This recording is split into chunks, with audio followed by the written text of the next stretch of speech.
आज हम सबसे पहले देखेंगे कि इलेक्ट्रिकल मीटर क्या है। जो हमारे घर में एक मीटर यूज किया जाता है, जो इलेक्ट्रिकल बोर्ड द्वारा लगाया जाता है, ठीक है। तो उस मीटर के बारे में हम लोग देखेंगे। तो ये जो मेरा एक मीटर लगा हुआ है, इस मीटर में दो पहले इनपुट आता है, एक न्यूट्रल रहता है, एक मेरा फेज रहता है। ये मेरा फेज हो गया, दूसरा मेरा न्यूट्रल हो गया। इसका आउटपुट जो है दो निकलता है, एक फेज निकलता है, एक मेरा न्यूट्रल निकलता है, ठीक है। अब इसमें हम लोग कोई भी लोड देकर अपने घर में, जैसे बॉल हो गया, ठीक है, हमने एक यहाँ पे बॉल लगा दिया, ठीक है, सॉरी, एक बॉल लगाया, बॉल एक मेरा लोड हो गया, ठीक है। यहाँ से हमने मोटर का कनेक्शन कर दिया, पानी वाला मोटर का कनेक्शन कर दिया, ठीक है। ये मेरा पानी वाला कनेक्शन हो गया, मोटर हो गया, ठीक है। ये मेरा अगर यहाँ से हमने फैन का कनेक्शन कर दिया, ठीक है, ये मेरा फैन का कनेक्शन हो गया, ओके। तो ये मेरा लोड हो गया, जितना भी ये बॉल मेरा, ये मोटर मेरा, ये फैन मेरा सब लोड हो गया, ठीक है। अब जितना हम लोग यहाँ पे लोड यूज करते हैं उतना मेरा बिजली बिल यहाँ पे खपत होगा, उतना मेरा यूनिट यहाँ पे उठता है। अब बात क्या आया कि हमने ये मोटर भी यूज करें, ठीक है, मोटर भी यूज करें, बॉल भी यूज करें, फैन भी यूज करें, लेकिन मेरा बिजली बिल कम आए। तो अगर पहले क्या होता था कि जो पहले जो मीटर लगता था, ठीक है, उसमें नंबर वाइज चलता था। यहाँ पे जो चलता था वो नंबर वाइज चलता था। तो एक फेज आता था, ये मेरा न्यूट्रल जाता था। तो पहले हम लोग क्या करते थे लोग कि जो मेरा ये न्यूट्रल है, एक मेरा फेज है, तो हम लोग न्यूट्रल को ना यूज करके केवल हमने फेज को यूज कर लेते थे। और हम लोग ग्राउंड से क्या करते थे लोग, न्यूट्रल ले लेते थे लोग। ये ग्राउंड से मेरा न्यूट्रल ले लेते लोग, ये मेरा ग्राउंड हो गया, ये मेरा फेज। तो हम यहाँ पे कोई भी बॉल या टीवी, फ्रिज जो भी है, हम लोग अपने घरों में यूज कर सकते थे। तो इस टाइम इससे क्या होता था कि जो मेरा मीटर है वो चलना बंद कर देता था। पहले का मीटर देखा ना होते, पहले का जो मीटर है उसमें नंबर वाइज चलता था, इसमें नंबर आता था, ठीक है। तो अभी वैसा नहीं है। अभी जो मीटर आया है वो डिजिटल मीटर है। इसमें अगर हम क्या करें, न्यूट्रल को ना यूज करें, केवल हम फेज को और न्यूट्रल के लिए हमने अगर ग्राउंड का यूज करते हैं तो ये मेरा मीटर नहीं चलेगा और ये मीटर मेरा ख़राब हो जाएगा।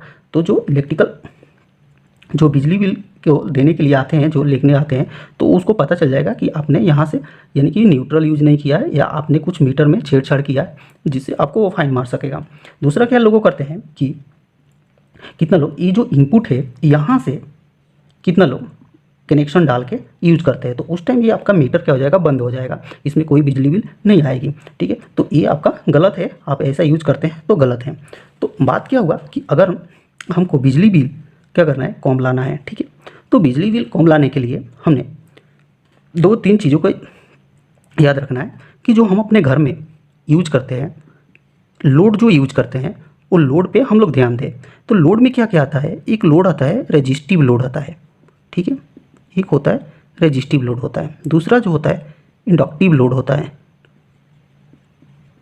इंडक्टिव लोड होता है, तीसरा जो होता है मेरा कैपेसिटिव लोड होता है, ठीक है।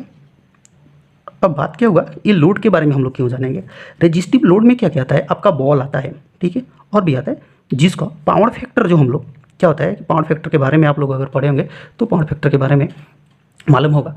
तो पावर फैक्टर क्या होता है, इसमें जीरो आता है, ठीक है। तो इसकी जो लॉसेस होता है, यानी साइन वेव मेरा ये जाता है, ये मेरा वोल्टेज और करंट का हो गया जो इनपुट आता है, ठीक है, न्यूट्रल और फेज का ऐसा रहता है। लेकिन जब हम लोग किसी बॉल में देते हैं सप्लाई, तो उसका कुछ इसी प्रकार का होता है, यानी कि फेज में कोई चेंज नहीं आता है, यानी कि वोल्टेज और करंट का फेज जो एंगल होता है वो जीरो होता है।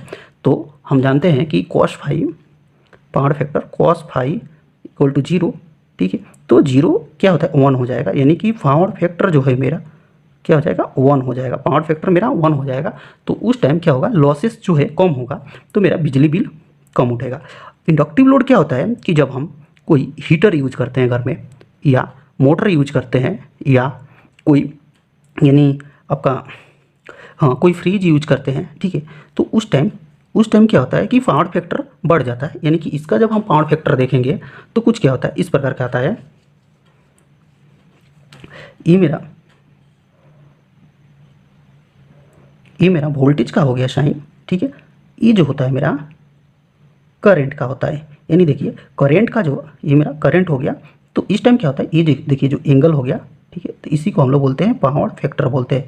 तो एंगल यहाँ से क्या यानी कि शिफ्ट हो गया 0 डिग्री से 45 डिग्री तक शिफ्ट हो गया, ठीक है। तो 45 डिग्री तक शिफ्ट हो गया तो करंट सबसे यहाँ पे क्या हो रहा है, आगे चल रहा है, यानी कि करंट सबसे ज़्यादा ले रहा है, तो आपका लॉसेस भी ज़्यादा हो जाएगा, जिससे आपका बिजली बिल ज़्यादा उठेगा। कैपेसिटी में भी ऐसे ही होता है कि आपका करंट जो कैपेसिटी माने कैपेसिटर को जब हम लोग यूज़ करते हैं, जो फैन में कैपेसिटर लगा रहता है, ठीक है। तो इसमें क्या होता है कि वोल्टेज का ये हो गया अपना फेजो डायग्राम, लेकिन जो करंट है यहाँ पे पीछे चलता है, ठीक है, वोल्टेज मेरा आगे चलता है। तो इसमें भी क्या होता है, लॉसेस ज़्यादा होती है। तो अगर हम अपने बिजली बिल को कम करना है, ठीक है, तो इंडक्टिव जो लोड है उसको हम लोग कम यूज करें घर में। इंडक्टिव लोड जितना ही ज़्यादा यूज करेंगे तो मेरा बिजली बिल उतना ही बढ़ेगा। ये जो हम लोग चोरी की बातें करते हैं यहाँ से कि अगर यहाँ से हम लोग सप्लाई ले लें, ये कर दे वो कर दे, तो ऐसा कुछ नहीं होता है। अभी जो भी मीटर जो आता है हमारा, वो अच्छा वाला मीटर आता है, अगर आप थोड़ा सा भी उसमें छेड़छाड़ करते हैं तो मीटर ख़राब हो जाएगा। तो इसलिए आप इंडक्टिव लोड को कम यूज करें तो आपका बिजली बिल कम आएगा।